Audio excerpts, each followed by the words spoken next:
this video, we're going to be taking a look at OOM-9, the Battle Droid Commander from the Phantom Menace line. So this is the Battle Droid Commander we see at the battle on the Naboo plains, and he's also the one that speaks to Newt Gunray, and then he ends up saying, Captain, take him to Camp 4, or at least I'm pretty sure that's the particular Battle Droid Commander. So it turns out he had an actual, basically a name, and he was actually a named character.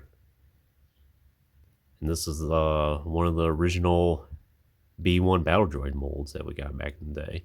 I really like this action figure. It's always nice to get some different Battle Droids in the line. And we definitely got a healthy amount of them in the Phantom Menace line. I don't have most of the other ones, but there were packs that had like a clean version and then a dirty version, and then some with battle damage. And of course we had the security droid. I forget if we had a pilot droid or not.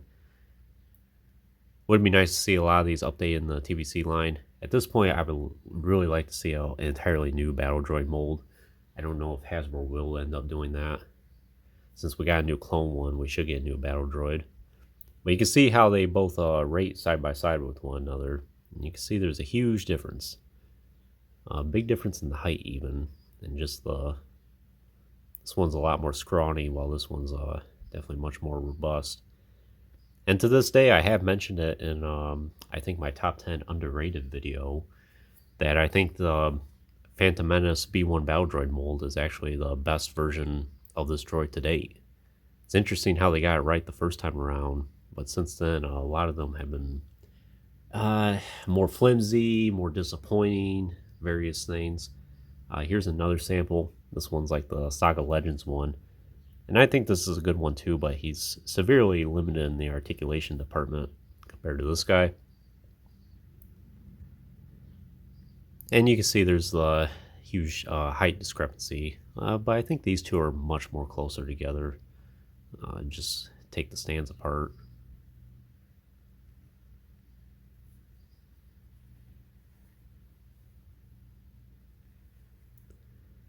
See if we can get them on screen a little better here.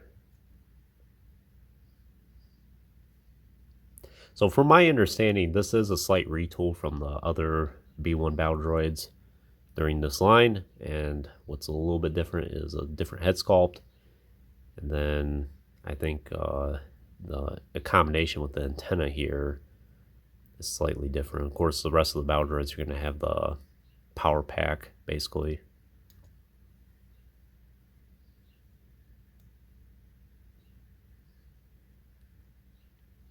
So he has that yellow on top of his head there. Nice paint. And his eyes look good. Overall, a nice head sculpt. Very convincing.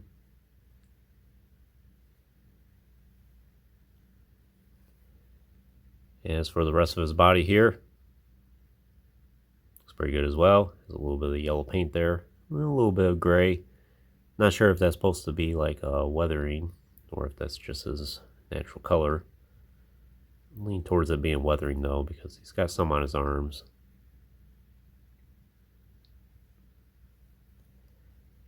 And then for his legs here,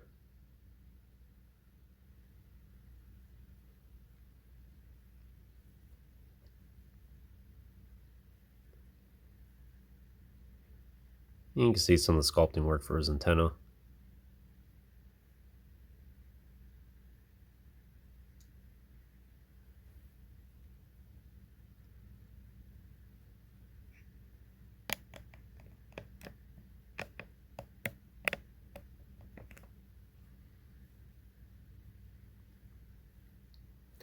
So in terms of his articulation, he does have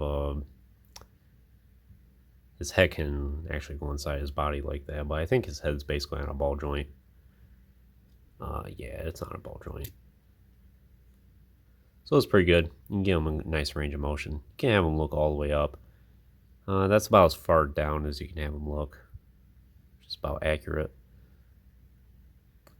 So he does have swivel shoulders. Then he does have a hinged elbows, but it just hinges one way or the other. No wrist articulation, which is fine. Nothing in the waist or in the torso at all. But he does have Yeah, swivel hips. And then he does have hinged knees. His binos there. And no articulation ankles. So it's kind of ironic that this is still one of the most articulated battle droids that we've gotten from Hasbro. Besides the TBC one, and I'm sure that, yeah, there's a few other ones as well, like the Legacy Collection ones. But this guy still holds up really well. And the articulation among the other battle droids is about the same.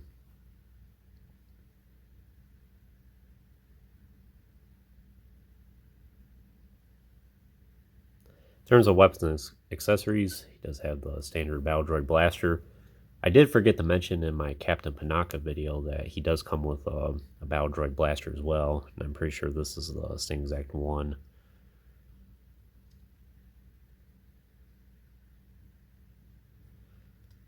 Just something to take note of.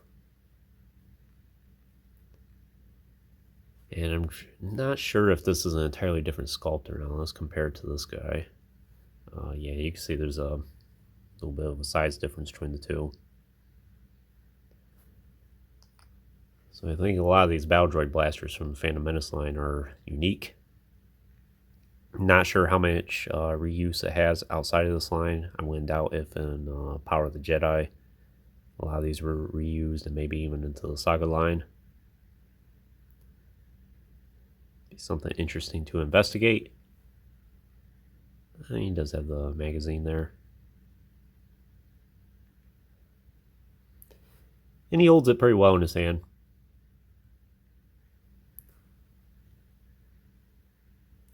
And then another interesting accessory is these binoculars he has, which is, this is what we see him using on top of the AAT on the Naboo plains.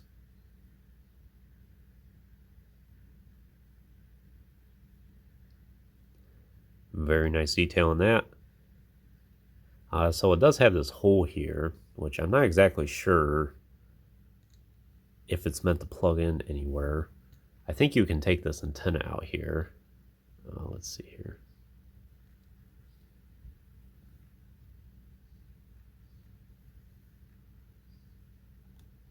Yeah, you can take that out there.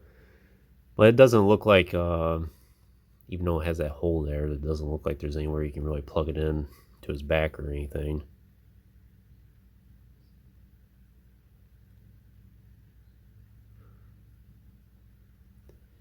And he can hold it adequately in this hand. It is a little loose, and you gotta be careful. See if we can kind of get him to hold it like he's looking through it.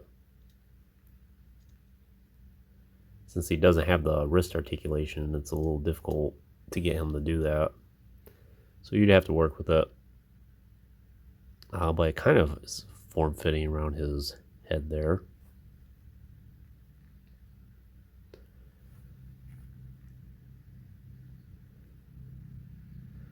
So if you work with it a little bit, you might be able to get him to hold it in a decent pose. But more often than not, this is usually how I have them displayed.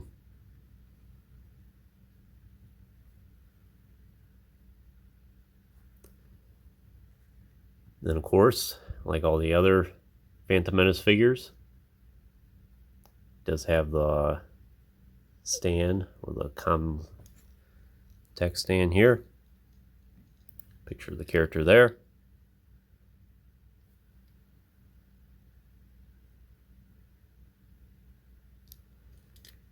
And name OOM-9. And the status, Ground Commander of the Trade Federation Army. And let's see what his voices are. My troops are in position to begin searching the swamps. They will not stay hidden for long. Open fire!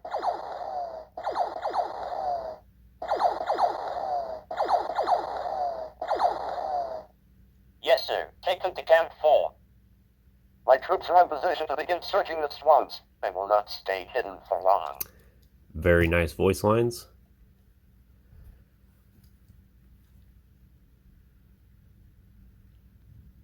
But it's nice to see a named B1 Battle Droid Commander. We didn't get a whole lot of that in the prequels.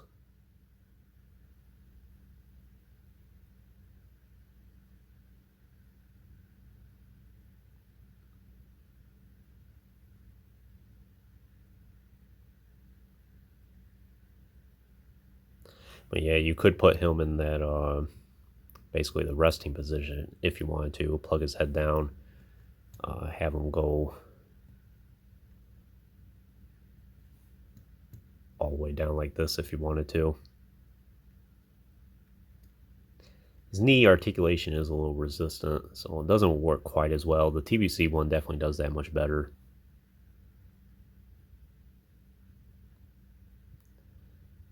But yeah, other than that, that's all I can really tell you about OOM-9 here. So would I recommend for your collection? I totally would. If you want to expand your Battle Droid collection, or you want a Battle Droid commander of some sorts, this is the guy for you. And we don't have too many named B1 Battle Droids out there, so this one's one that definitely fit that bill. I'm still a big fan of this Episode 1 B1 Battle Droid mold. I think it holds up really well after all these years. This is definitely one of the main highlights from the entirety of the line. But anyways, that concludes this review. I hope you enjoyed it. Stay tuned for plenty more reviews in the future. There'll always be more to come. If you haven't already, please like the video and subscribe to the channel. I always appreciate all your support, and check out some of the links in the description if you have not done so already. As always, thanks for watching.